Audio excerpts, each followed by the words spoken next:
Ludicrous Feed is proudly sponsored by mycar, Tyre Auto, Carloop, data to empower Australia's EV revolution, and Hankook, driving emotion. Hey everyone, I'm Tom, this is Joy. Hello.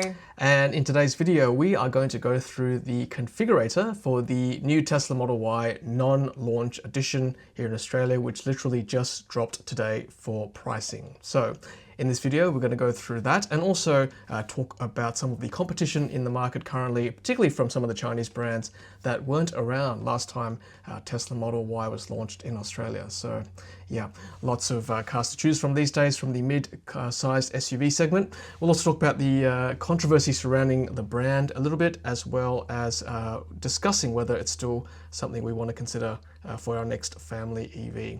Okay, so let's go through the configurator now. So the rear-wheel drive variant, $58,900, which is actually $3,000 more expensive than the previous Model Y, and the long-range all-wheel drive, $68,900 Australian dollars, which is actually $1,000 less expensive than last time around. The performance variant you can see is not available as yet. This is a common sales ploy from Tesla. They normally release the lower variants first and then release the performance variant like 6 months later. So I wouldn't be surprised if that were to come in the second half of 2025.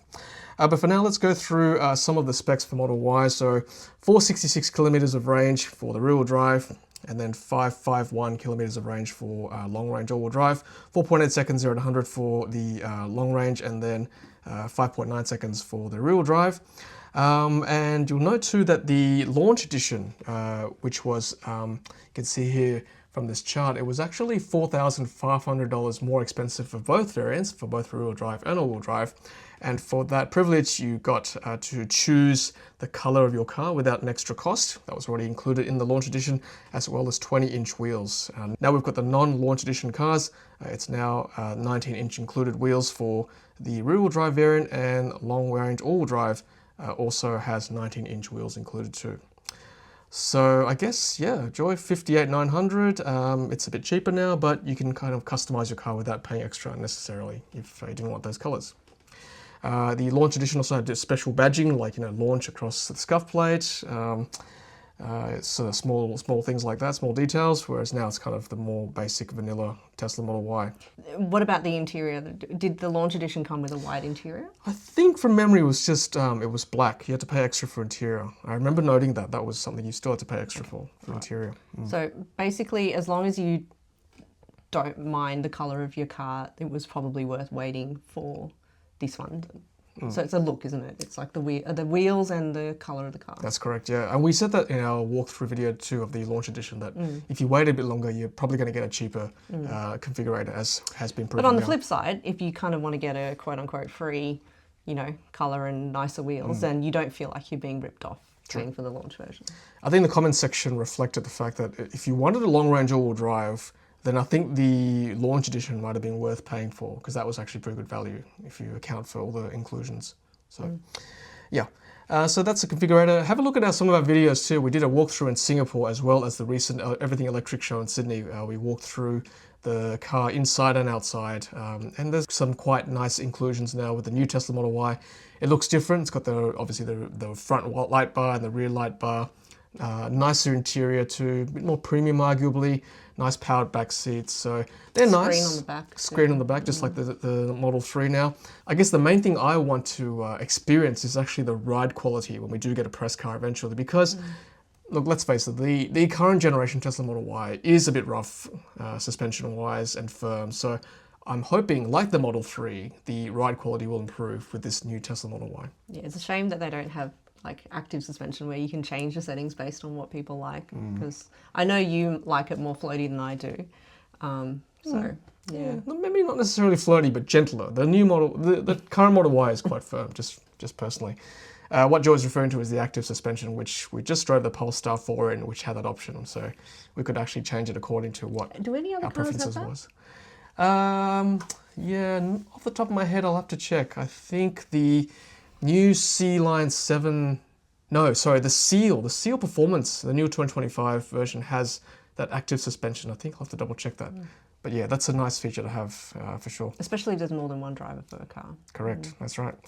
All right, so yeah, again, we'll wait for the press car to give you our final thoughts on the car. We haven't driven the car yet, so I can't, give you my or our total opinion on the car just yet, just what's on paper. Let's go through some of the differences between the pricing of the different cars. So this is a nice table here from Car Expert. So you've got the different variants in rear-wheel drive, all-wheel drive versus the Launch Series Edition. As we said, the Launch version was $4,500 more expensive across the board. It's actually $3,000 more expensive now for the rear-wheel drive version versus the previous Tesla Model Y, whereas the long-range all-wheel drive is actually $1,000 cheaper than the previous pre-facelift Tesla Model Y. If you want to compare between rear-wheel drive and long-range all-wheel drive variants, so obviously with two motors, the long-range all-wheel drive is going to be more powerful, 331 kilowatts versus 220. Obviously a faster 0 to 100 kilometers an hour, but very similar top speed. The rear-wheel drive car has a 62.5 kilowatt hour LFP battery, which means you can charge to 100% more regularly, whereas the long-range all-wheel drive is NMC, so you have to limit it to 80 to 90% most days. Obviously, long range has got a slightly increased range. We're looking at 90 kilometers, 90 odd kilometers of WLTP range up over the rear-wheel drive variant, and you can actually charge a bit quicker too with a DC fast charger and Tesla Supercharger with the long-range all-wheel drive. So that's the differences between the two, and you're looking at a $10,000 difference in price between the two variants as well. I guess for us, Joy, we've had a rear-wheel drive for the last 2 years. Have we ever gone, you know what, I wish we had more range driving around the city? Yeah, so definitely not when we're driving around the city. And even when we've taken it on a road trip, I don't think it's ever really changed where we were going to stop. Because it's that sort of 2.5, 3 hour mark anyway. So I feel like, yeah, I don't know. I don't really want to travel 500 kilometers without stopping. Like, for me, that's just a personal thing. Yeah. I think I want to get out of the car. I don't want to be enclosed for that long. That's true.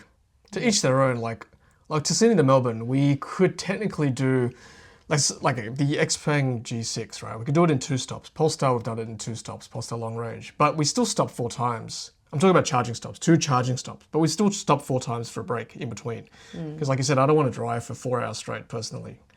Even if we're not like in a hurry, we just still want to stop just to stretch our legs, right? Yeah, just for a mental break as well. Yeah. So I don't know about, I guess the reason why you get an all-wheel drive car is if you want that extra traction, extra grip, if it's a bit wet, Faster acceleration is always nice. Obviously that's nice, traffic light beater. I think also in Australia, if you drive into the snow, I think you may need an all-wheel drive car as well. So that's another use case for buying an all-wheel drive vehicle. And obviously it's zippier too, no doubt. But then that will probably exclude, if you're a family with a P-plater, you probably can't get it. Very good point, which is what we're about to approach in our stage of life. So we probably couldn't look at a car like the all-wheel drive because it's just too powerful for power to weight ratio restrictions here in New South Wales. Let's talk a little bit about some of the Chinese entrants at the moment. So like I said, when the Tesla Model Y was launched in Australia 3 years ago, none of these vehicles existed. No competitive. Except for Kia. But Kia didn't have the EV5s, right? So now we've got so many mid-size electric SUVs on the market, it's crazy. So if you look at this chart here, we've got, so Tesla Model Y is still the most expensive of all the different mid-size SUVs at $58,900 rear-wheel drive before drive-away price, before on-road costs. Next most expensive from a MSRP point of view is probably either the Kia EV5, which has a drive-away special, or the BYD C-Line 7, which is $54,900, followed by Xpeng very closely, $54,800, and then Deepal SO7, $53,900. I put Geely in there and Leap Motor. They're on the cheaper side of things, especially Geely. It's a slightly smaller car, but that's probably the best value in terms of pricing. But I mean, Joy, $58,900 for Tesla Model Y, is that justified, you think, for, Tesla's kind of doubling down saying, no, we're still better than all the different Chinese brands out there? I mean, I've always said, even before, it's not so much that the car is necessarily better, but that the supercharging network is better. But if you don't need to use a supercharger, then it's not as relevant. And also now that, because when we last got the Tesla Model Y, you couldn't charge any other vehicle at a Tesla supercharger, I believe. It was just like, in the future, which is now. But even now, not every single supercharger is open, but all the ones that you would need to get from the major cities, like city to Brisbane or city to Melbourne, I believe, like the key points, they've opened up those. So it's not like you're missing out on any critical one, isn't it, if you were to drive a non-Tesla in 2025? Yep. So, good point.